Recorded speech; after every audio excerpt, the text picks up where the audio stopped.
আসসালামু আলাইকুম ওয়া রাহমাতুল্লাহি ওয়া বারাকাতুহু। কেমন আছেন সবাই? আশা করি আপনারা সবাই সুস্থ এবং ভালো আছেন। শুকর আলহামদুলিল্লাহ, আমি আপনাদের ভালো এবং সুস্থ আছি।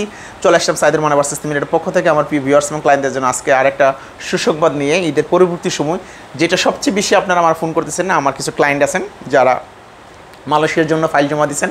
আপনারা আমাকে অনেকেই ফোন করছেন, আলহামদুলিল্লাহ ঈদের দিনও আপনারা অনেকেই ফোন করছেন যে বস আলহামদুলিল্লাহ কেমন আছেন আপনি, ঈদ কেমন কাটতেছে, বা আমাদের মালয়েশিয়ার মেডিকেল কবে থেকে শুরু হবে, এই বিষয়গুলো আপনারা অনেক জানতে চাচ্ছিলেন। সো আলহামদুলিল্লাহ আমি আজকে আপনাদের সাথে কথা বলবো মালয়েশিয়ার ওয়ার্ক পারমিট ভিসা যারা, বা মালয়েশিয়া কলিং ভিসা যারা মালয়েশিয়া যেতে ইন্টারেস্টিং তাদের বিষয়ে একটু পরামর্শ দেই, আপনারা কাজে আসবে এবং কিছু সতর্কবাণী আছে মালয়েশিয়ার কাজ করার ক্ষেত্রে, সেটা আপনাদেরকে বলি।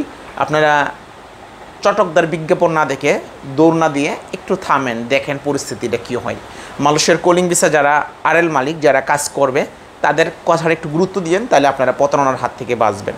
অনেকে অনেক কথা বলতেছে, আপনাদেরকে রেট দিয়ে দিতেছে, কেউ 4 লাখ, কেউ 2 লাখ, কেউ 5 লাখ, যার যার মতো করে সেই রেট দিতেছে। আসলে কি আদৌ মালয়েশিয়ার শ্রমবাজারে গভর্নমেন্ট কি কোনো রেট ডিক্লারেশন করছে?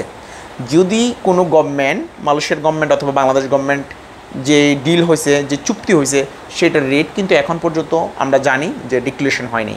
সো এজেন্সি কীভাবে, একজন ট্রাভেল এজেন্সির মালিক বা একজন ইউটিউবার সে কীভাবে আপনাকে রেট দিয়ে থাকে, যেটা আমরা যারা আরএল মালিক আমরা নিজেরাই রেটটা জানতেছি না, তো আপনাকে কীভাবে আমি রেটটা দেবো? আপনারা অনেকেই জানতেছেন, জিজ্ঞেস করতেছেন বস রেটটা কীরকম পড়বে।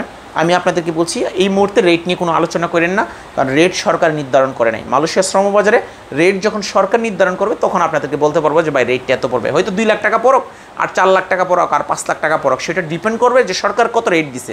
এরপরে আপনার প্রসেসিং ফি, এরপরে আপনার এয়ার টিকিট, এরপরে আপনার এজেন্সির সামান্য ফায়দা, এই সব কিছু কমপ্লিট করে একজন মানুষের ফ্লাইট। সো মালয়েশিয়ার শ্রমবাজারে যারা যাবেন, আমার পরামর্শ অনুযায়ী আমি আপনাদেরকে, যারা শুভাকাঙ্ক্ষী আছেন আপনাদেরকে পরামর্শ দিই, অবশ্যই রেট নিয়ে এখন বার্গেটিংয়ে যায় না। আপনার বিশ্বস্ত এজেন্সি যিনি, যার মাধ্যমে আপনি যেতে চাচ্ছেন, যিনি পিভিএস অনেক লোকের কাজ করছে, উনি কাজ জানে, বুঝে, প্রসেস করে, তাহলে আপনি ওনার কাছে পাসপোর্ট জমাতে রাখেন। আমাদের কাছে যারা পাসপোর্ট জমা দিচ্ছেন, ইনশাল্লাহ আমরা আশা করি 15 তারিখ থেকে 20 তারিখের মধ্যে আমরা মেডিকেল চালু হয়ে যেতে পারে মালয়েশিয়ার। সো কেন পাসপোর্টটা আগে জমা দিবেন? আপনার মেডিকেল সিরিয়ালটা নেওয়ার জন্য। যারা আগে সিরিয়াল ফাইল জমা দিয়ে সেটা সিরিয়াল নিয়ে রাখবেন, আপনারা মেডিকেল শুরু হওয়ার সাথে সাথে আপনারা সিরিয়াল আগে থাকবে, আপনারা মেডিকেল করে ফেলতে পারবেন। সো এটা হলো আপনার জন্য বলি যে হাতে পাসপোর্ট না রেখে ভালো এজেন্সি, বিশ্বস্ত এজেন্সির মাধ্যমে আপনার পাসপোর্টটা জমা দিয়ে আপনি এন্ট্রি করায় রাখেন, আপনার সিরিয়ালটা নিয়ে রাখেন মেডিকেলের জন্য। কারণ মেডিকেল চালু হলে কিন্তু একটা হুমড়ি খেয়ে সবাই পড়বে মেডিকেল করার জন্য। সো আপনি যদি আগে সিরিয়াল দেওয়া থাকে, আপনি টেনশন ফ্রি থাকলেন, মেডিকেল শুরু হওয়ার পর আপনি গিয়ে মেডিকেল করবেন, মেডিকেল ফিট হয়েছেন, এরপর আপনার ফাইল প্রসেসে দিয়ে দিবে। ঠিক আছে? এরপরে কিন্তু টাকার বিষয় আসে, এর আগে কিন্তু আমাদের কোনো টাকার কোনো সাবজেক্ট নেই, শুধুমাত্র পাসপোর্ট জমা দেবেন বাস, আর আপনার 4 কপি ছবি জমা দেবেন, তারপরে মেডিকেল ফিট, তারপরে 50,000 টাকা দেবেন। ভিসা কমপ্লিট হওয়ার পরে যখন ভিসা পাবেন, ম্যাম্পার কমপ্লিট হচ্ছে, তখন টাকা দিয়ে আপনার গন্তব্যস্থানে আপনি ফ্লাইট করবেন। মালয়েশিয়ার শ্রমবাজারে কী ধরনের কাজ হবে, কী কী কাজে মালয়েশিয়াতে শ্রমবাজারের লুক নেবে, আপনারা অনেকেই জানতে চাচ্ছেন।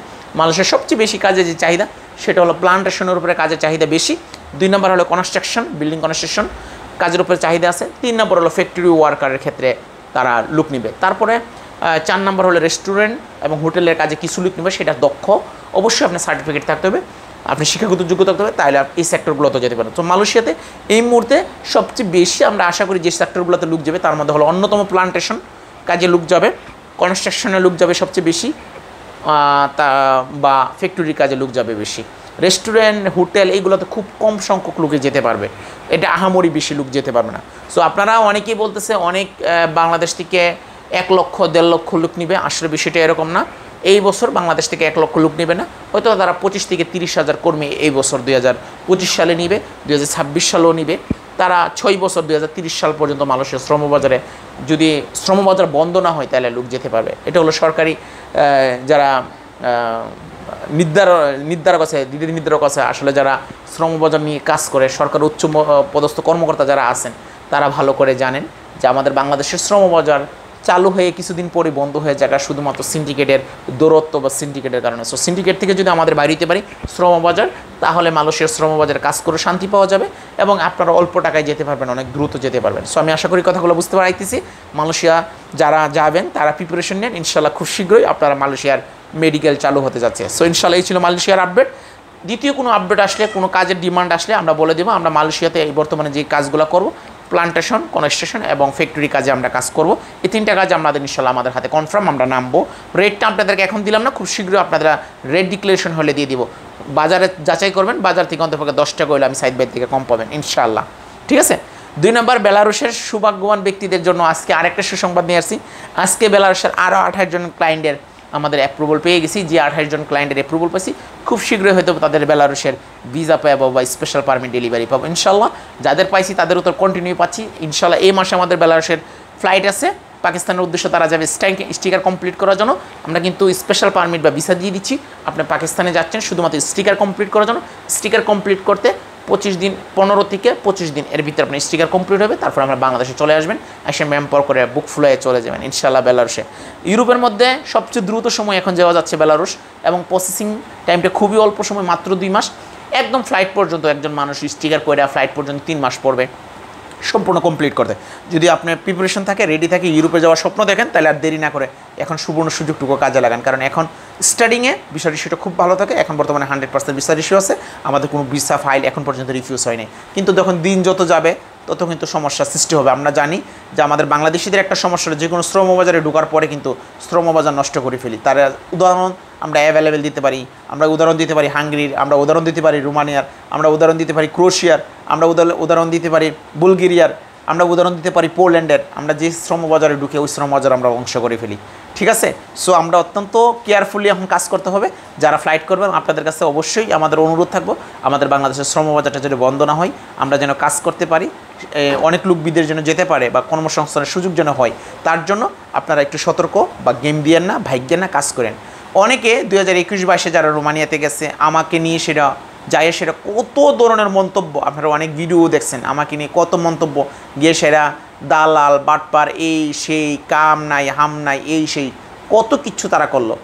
তখন অনেকে যারা বুঝে ইউরোপ সম্পর্কে তারা বলছে, আরে ভাই তুই যে ইউরোপে আইসো শুক্রিয়া আদায় কর, ইউরোপ চাইলে আসা যায় না, তুই যে আসছো শুক্রিয়া আদায় কর। এখন যারা আছেন 3-4 বছর আগে আমাকে দিয়ে গেছেন, এখন তো অনেক ভালো আছেন, ইটালিতে আছেন, স্পেনে আছেন, ফ্রান্সে আছেন, জার্মানিতে আছেন। আমাকে বলেন বস আমি এখন ইটালিতে আছি, ফ্রান্সে আছি, কিন্তু প্রথম অবস্থায় গিয়া অনেক বদনাম, অনেক কিছু করছেন। যদি না যেতে পারতেন তাহলে তো ওই বছরের পর বছর ঘুরতে পারতেন। সো যেই কোনো বিদেশ যাওয়াটা যাই আপনি একদম সোনার হরিণ পেয়ে যাবেন না, যাই সোনার ডিম পেয়ে যাবেন না। বিদেশ যেতে হলে আপনাকে অবশ্যই কষ্ট করতে হবে। 6 মাস কষ্ট করতে পারবেন, 6 মাস যুদ্ধ করতে পারবেন, নিজের সাথে ফাইট করতে পারবেন, তাহলে আপনি বিদেশ যান। বিদেশ যায় সেটেল হতে আপনার কম করে 3 মাস থেকে 6 মাস সময় ধৈর্য ধারণ করতে হবে, কাজ করতে হবে, পরিশ্রম করতে হবে। কেন? বাংলাদেশ যখন একটা লোক বিদেশ যা, প্রথমে তার যে সমস্যাটা হয় ইউরোপের অন্যতম হলো বাসার সমস্যা। তার বাসার সমস্যা হয় সর্বপ্রথম। 2 নম্বর সে কাজের সমস্যা, কারণ বাংলাদেশ থেকে তারা দক্ষ হয় না, ইস আনস্কিল ওয়ার্কার। যা বাসা যখন বুঝে না তখন কাজ বুঝাইতে পারে না, আর কাজ না বুঝে তাহলে সমস্যাটা হয় বেশি। ঠিক আছে। 2 নম্বর। 3 নম্বর যেটা হলো খানার বা খাবার দাবার একটা সমস্যা হয়, কারণ আমাদের বাংলাদেশের খাবার আর ইউরোপের খাবার একরকম না। সো এই যে কালচার, খাবার দাবার, ভাষাগত সমস্যার কারণে আমরা গিয়ে একটু সমস্যার ভিতরে পড়ি। আর 4 নম্বর যেটা হলো ওয়েদার, কারণ আমাদের বাংলাদেশের ওয়েদার হলো একরকম, ইউরোপের ওয়েদার হলো ঠান্ডা। সো এর জন্য আমাদের অনেক সময় গিয়ে সমস্যা হয় ম্যাচ করতে। এই 3 মাস থেকে 6 মাস যদি আপনি কষ্ট করে টিকে থাকতে পারেন, ফাইট করতে পারেন, ইনশাল্লাহ আপনার কেরিয়ার আপনি নিজেই করতে পারবেন, অন্য কারো প্রয়োজনে। তাই জন্য আপনাদেরকে বলবো অবশ্যই ধৈর্যশীল হবেন।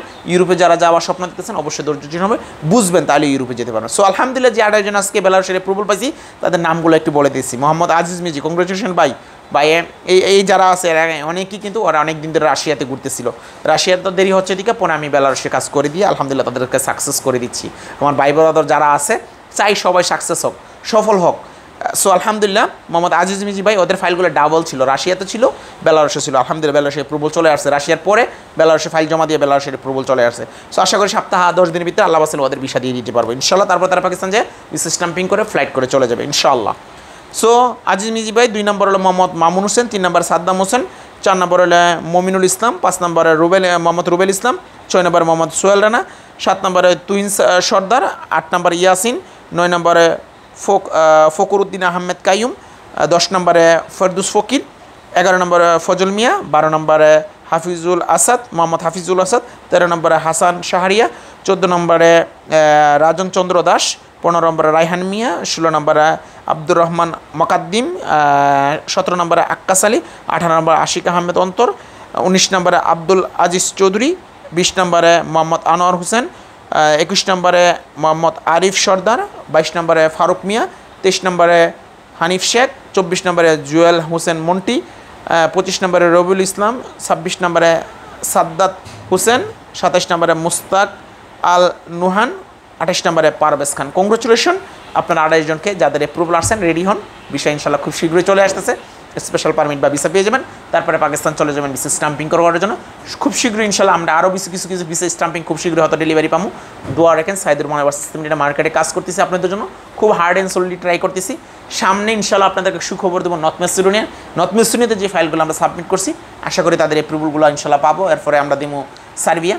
সো আপনাদের জন্য কিন্তু হার্ড অ্যান্ড সোল ট্রাই করতেছি, কাজ করতেছি। দোয়া রাখেন ভিসাগুলো তুলে যেন আপনাদের মুখে হাসি ফুটাই দিতে পারি। সো ইনশাআল্লাহ সবাই ভালো থাকবেন, সুস্থ থাকবেন। দেখবেন অন্য কোনো ভিডিওতে অন্য কোনো আপডেট নিয়ে। আল্লাহ হাফেজ।